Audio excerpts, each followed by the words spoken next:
I restrict myself to the funds that are managed under Bank of Uganda, but all these funds are government funds, so we are implementing on behalf of the government.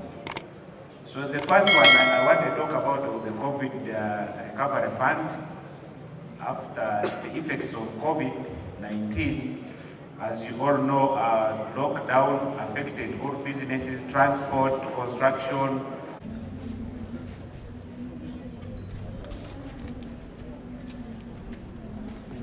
Our leader and our lead coordinator of this business forum. Can we get the flag handed over to His Excellency? And it is being done there by the youth MPs led by Honorable Fiona Nyamutoro, the chairperson. And then we will have a quick photo opportunity by His Excellency, accompanied by the youth leaders, the EU ambassador.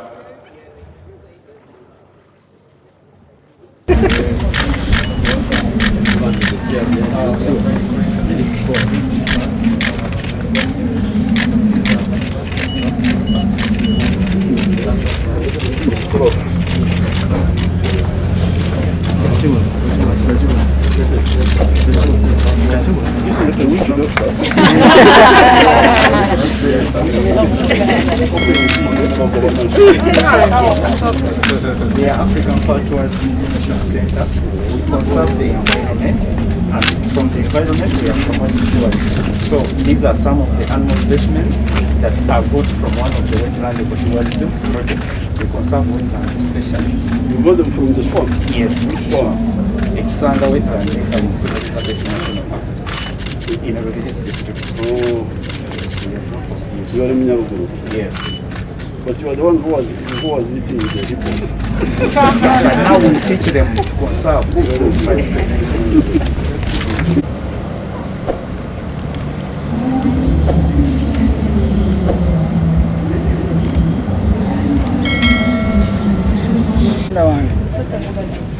Omusota gwasigaza ekitiibwa kyagwo. Olwo sisula.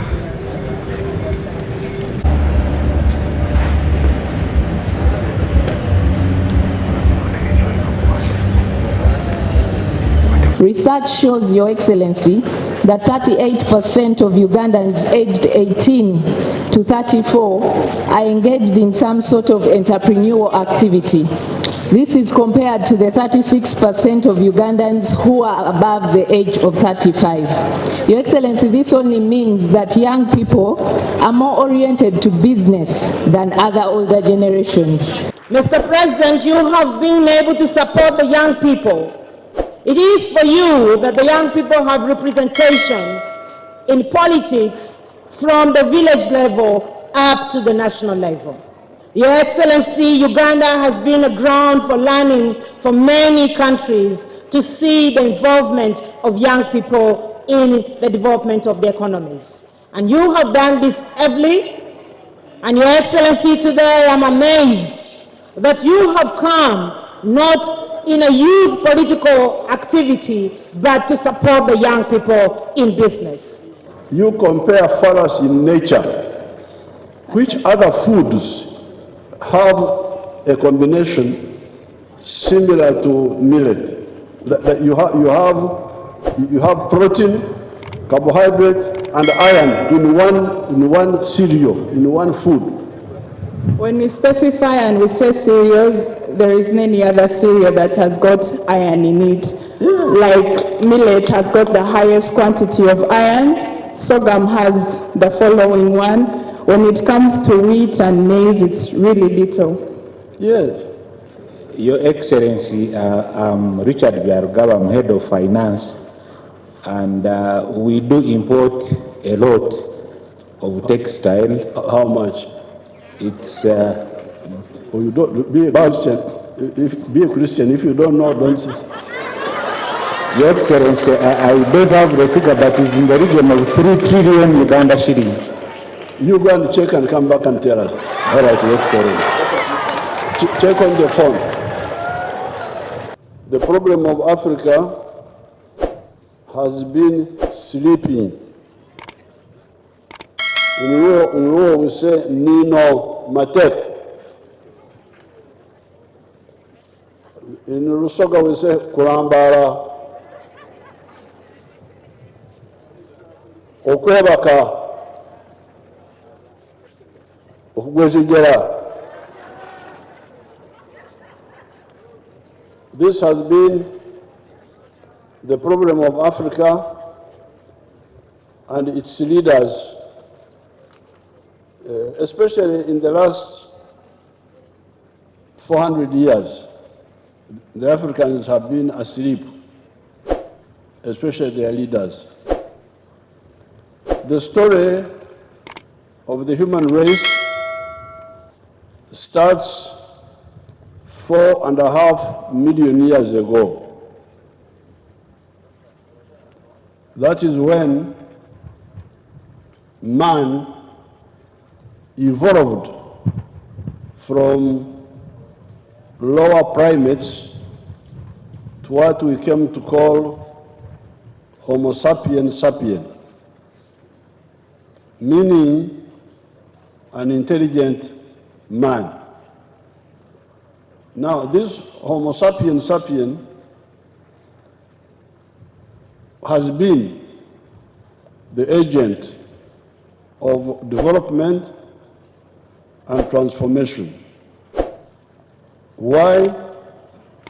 Because of three characteristics.